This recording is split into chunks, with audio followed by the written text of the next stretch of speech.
Chapter 21. Monica. Monica was setting up the cafe for the evening's art class. Her mobile rang for the 5th time. She didn't even need to check who it was. It was Julian, pocket calling her again. He hadn't quite got the hang of his new mobile phone. He had, however, managed to call her on it earlier today to say that he decided the class members were ready to move on to the human form, and could she please find someone to model for them. That had not been as easy as it sounded. There wasn't enough time to run an advertisement, so she'd approached Benji. She explained that it wasn't gratuitous nudity, it was art. No one would be looking at him as Benji naked, but as a subject, much like Larry the Lobster, only he wouldn't end up as dinner. She was sure that the pose Julian chose would be tasteful and discreet. No one would see his... She trailed off at this point.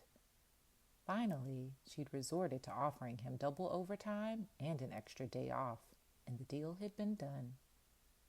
Julian arrived wearing leather this evening, like a geriatric version of Danny in Grease, and the class started to fill up. "I got chills, they're multiplying," hummed Baz quietly to Benji.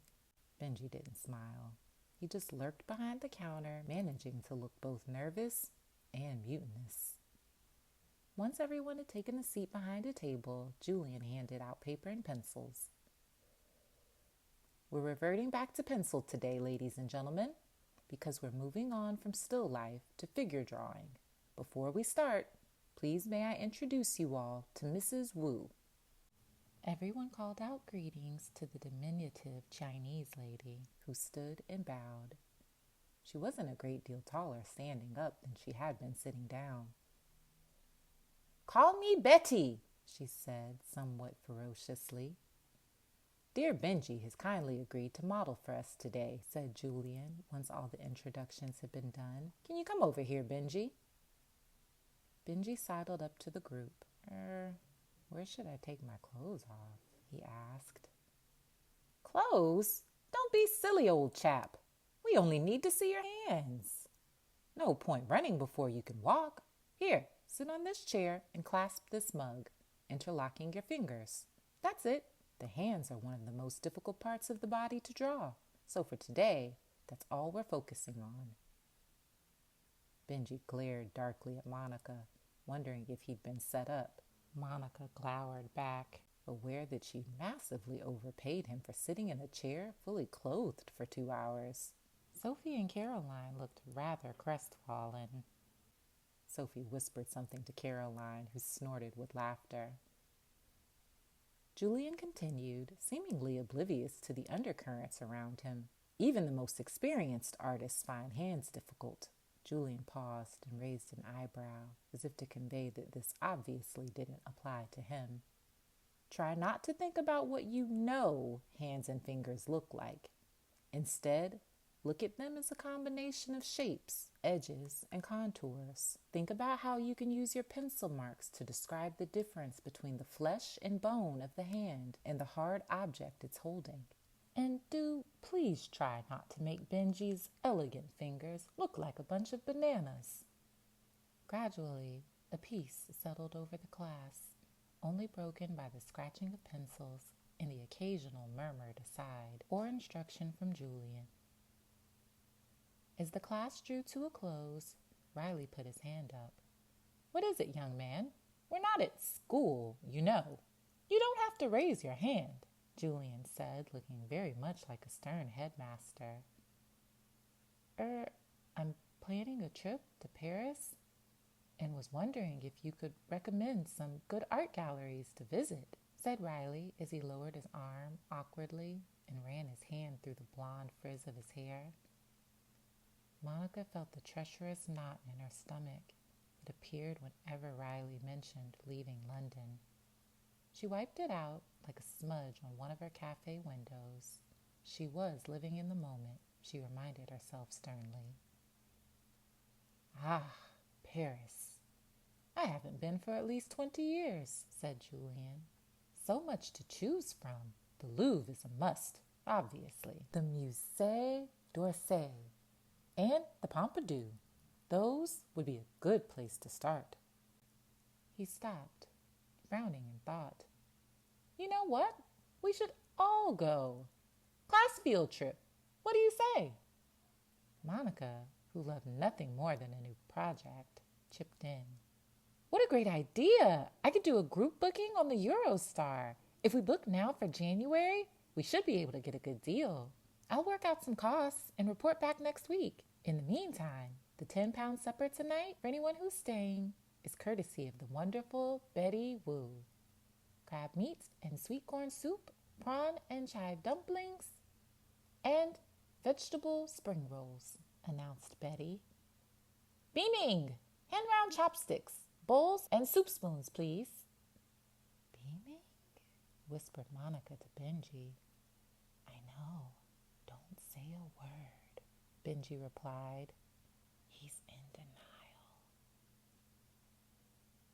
Riley hung back as everyone left the cafe, clutching their drawings of Benji's hands with varying degrees of pride and embarrassment. The warm glow of Betty's soup providing insulation against the cold night air. Would you like me to help you shut up shop? He asked Monica, running his hands down her spine. He hooked his hands over the belt of her jeans and pulled her closer toward him. The feel of his surfer's thighs against hers made her breath catch in her throat.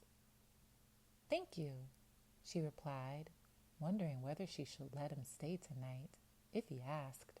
She imagined his face in sleep, his long dark eyelashes resting against his cheeks.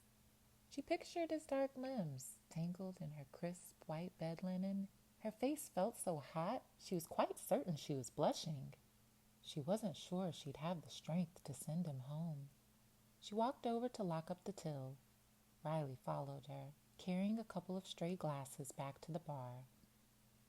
What are these? Asked Riley, pointing at her array of color-coded Post-it notes behind the counter. Those are my customer notes, Monica replied. Riley picked one up and peered at the neat handwriting he recognized from the notebook. Mrs. Skinner, dairy allergy, baby called Ollie. Ask after new puppy, he read aloud. And there was me thinking you just had an extraordinary memory. I do have an extraordinary memory, Monica replied.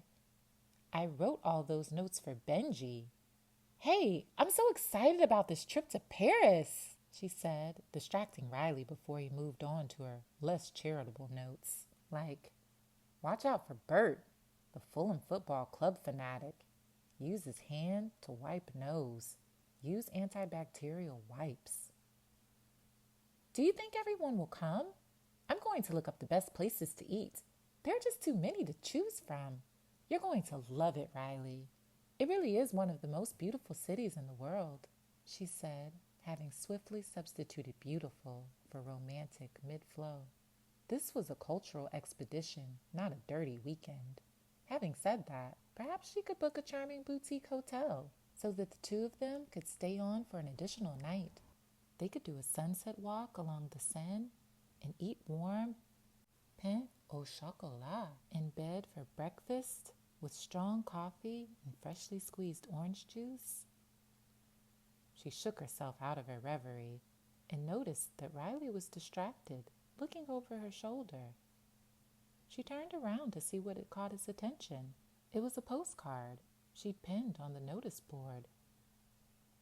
Beautiful beach, isn't it? Somewhere in Thailand. She squinted at the inscription in the bottom right corner. Gal Panam, apparently. Really strange, though. I have no idea who it's from, although they obviously know me. Look, she unpinned the postcard and flipped it over, handing it to Riley. It's addressed to Monica. See you soon? Do you think he's some kind of stalker? And it's signed Hazard. I mean, what sort of a name is that? Sounds like a road sign. Then, with hardly a goodbye, Riley announced that he had to go. And Monica was left holding the strange postcard and wondering what on earth she had done wrong.